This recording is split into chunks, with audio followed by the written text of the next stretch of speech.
مسافر کی امام کے پیچھے نماز کیا پوری پڑھے گا یا دو کے بعد سلام پھیر دے گا؟ نہیں پوری پڑھے گا. مقیم کے پیچھے پوری پڑھے گا. بخاری مسلم میں حدیث موجود ہے کہ مقیم کے پیچھے جب مسافر پڑھے گا تو وہ پوری نماز پڑھے گا. ہاں مسافر کے پیچھے مقیم پڑھے گا جب تو مسافر دو پڑھ کے امام سلام پھیر دے گا, اور مقتدی جو ہیں وہ آخری دو رکعتیں جو ہیں وہ پوری کر لیں گے, اور وہ آخری دو رکعتیں اسی طریقے سے پوری کریں گے جس طرح 4 کی آخری 2 کی جاتی ہیں. یہ نہیں ہوگا کہ ثنا پڑھیں گے. یہ تو ہمارا طریقہ ہے. اب اس میں بھی ایک لطیفہ ہے. فقہ حنفی کا مسئلہ یہ ہے, بار شریعت میں لکھا ہوا ہے کہ سنو جناب, ایڈا بڑا لطیفہ ہے. مسئلہ 84 فاتحہ خلف الامام میں بھی میں نے سنا ہے. وہ یہ کہتے ہیں کہ جب مسافر امام ہوگا اور مقیم مقتدی ہوگا, جنجوہ صاحب نے صحیح سمجھ آئے گی کیونکہ انہوں پتا ہے کہ فاتح کیسا شیطان نے انہوں نے حملہ کیتا ہے. وہ کہتے ہیں کہ امام سلام پھیر دینا جب مسافر, تو مقتدی جو ہے نا وہ آخری 2 رکعتیں خاموشی سے کھڑا رہے گا, اندازہ کر کے اتنی دیر جتنی دیر فاتحہ پڑھی جائے, چونکہ امام کے پیچھے فاتحہ نہیں پڑھ سکتے. اگر امام مسافر ہو, اس کے پیچھے ہم نماز پڑھ رہے ہیں, تو وہ تو 2 پہ سلام پھیر دے گا. بقیہ آخری والی 2 ہم کیسے پڑھیں گے؟ اس میں جو آپ نے طریقہ بتایا بالکل صحیح ہے. اور یاد رکھیں کہ جو مقیم لوگ اگر مسافر کے پیچھے نماز پڑھ رہے ہو وہ 2 رکعت پہ سلام پھیر دیں گے. آپ تیسری اور چوتھی میں جتنی دیر میں الحمد شریف پڑھی جاتی ہے اتنی دیر خاموش کھڑے رہیں گے, کچھ پڑھیں گے نہیں, اور پس پھر رکوع اور سجود کر کے آخر میں سلام پھیر دیں گے. وجہ اس کی یہ ہے کہ مسافر امام اگرچہ سلام پھیر دیتا ہے, لیکن جو مقیم ہوتے ہیں وہ حکم کے اعتبار سے, شریعت کے حکم کے اعتبار سے ابھی گویا کہ جماعت میں ہی ہیں. اور جب انسان جماعت میں ہو, امام کے پیچھے ہو, تو وہ سورہ فاتحہ وغیرہ نہیں پڑھتا ہے. فقہ حنفی کا قاعدہ ضابطہ یہی ہے.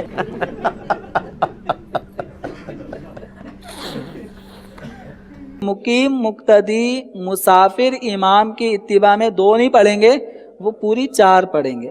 اب 4 پڑھنے کا طریقہ کار کیا ہوگا کہ پہلی اور دوسری رکعت جو امام کے ساتھ پڑھی ہے مسافر امام کے ساتھ, تو اس میں اس نے قرات کی, پہلی میں دوسری میں قرات کی, اس نے سلام پھیر دیا. سلام پھیرنے کے بعد جو مقیم مقتدی ہے وہ اپنی تیسری اور چوتھی رکعت ادا کریں گے. کون سی؟ اب تیسری اور چوتھی رکعت ادا کرنے کا طریقہ یہ ہوگا کہ یہ مقیم مقتدی یہ تیسری رکعت میں قیام میں کھڑے ہوں گے, سورہ فاتحہ نہیں پڑھیں گے, زبان سے نہیں پڑھیں گے.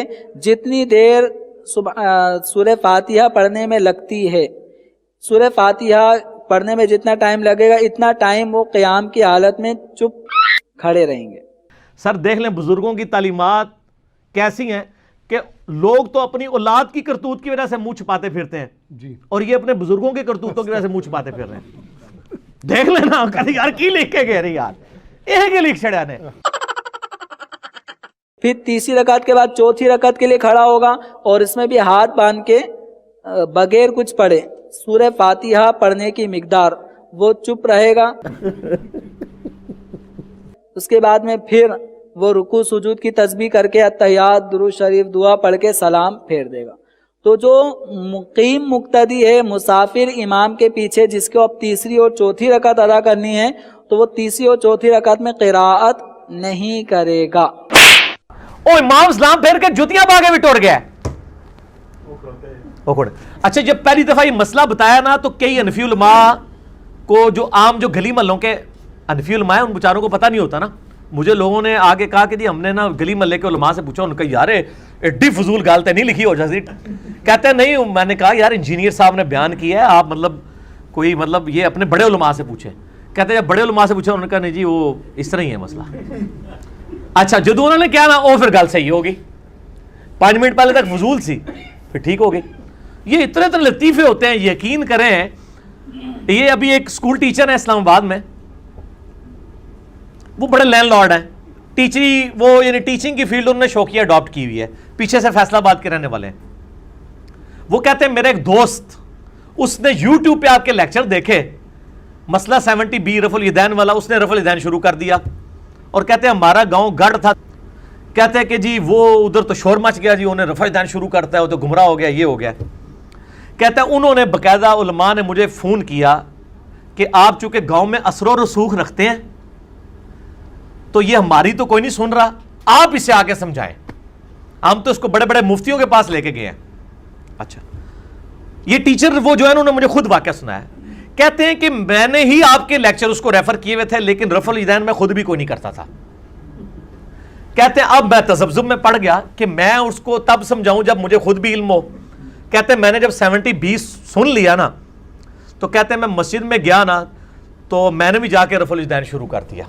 جڑا بندہ سمجھانا آیا سی وہ پیچھے ہی گمراہ ہو کے آ گیا. کہتے ہیں میں جب رفع الیدین شروع کر دیا, وہ عالم صاحب ان کے جناب تسی بھی اللہ دے بندے ہو تے اینو کون سمجھائے گا. انہوں نے کہا اللہ دے بندے ہو جڑا کوئی دنیا دا مفتی ہے جے نا, میرا مناظرہ کرا لو دے نال رفع الیدین ہوتے. اب یہ کام ہم تو نہیں کرتے, وہ اس لیے کر سکتے ہیں کہ وہ ذرا ڈومیننٹ ہیں, ان کے چندوں کے اوپر علماء چل رہے ہوتے ہیں, وہ آگے بول بھی نہیں سکتے. وہ کہتے ہیں جی وہاں تو بڑا ماحول بن گیا, مجھے وہ کٹھے کر کے نا تو بہت بڑے علماء کا پینل بلایا انہوں نے, ایک بڑی جامعہ مسجد میں مارا رکھا, اور کہتا ہے وہ بڑی بڑی عربی والی کتابیں کھول کے نا وہ طریقہ واردات ہوتا ہے. وہ جانے سے پہلے نا وہ بڑی والی جو عربی کتاب ہے نا سنن ابی داؤد, وہ ایک دفعہ میرے پاس لے آئے تھے. کہتے ہیں میں نے تیاری کرنی, مجھے بتا دے کہ امام داؤد نے کہاں لکھا ہے, کہ کہتے ہیں مجھے نہیں ملا کہ امام داؤد نے لکھا ہے وَلَيْسَ بِصَحِيحٍ عَلَى هَذَا الْمَعْنَى, ان معنوں میں بغیر رفع الیدین والی حدیث صحیح نہیں ابن مسعود کی. میں نے ان کو بتایا وہ اصل میں فٹ نوٹ پہ لکھا ہوا ہے, وہ کاتب سے سکپ ہو گیا نا, تو اس نے اسٹیرک لگا کے نا نیچے لکھا ہوا, تو ان کو نہیں مل رہا تھا.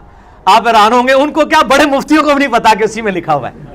اچھا وہ کہتے ہیں وہ بڑی ابو داؤد نکال کے لے آیا نا, اسی تے آپ پڑھنے اسی تے آپ پڑھنے, میں وہ کہتے ہیں میں لے آؤ جیڑی تسی پڑھ دیو.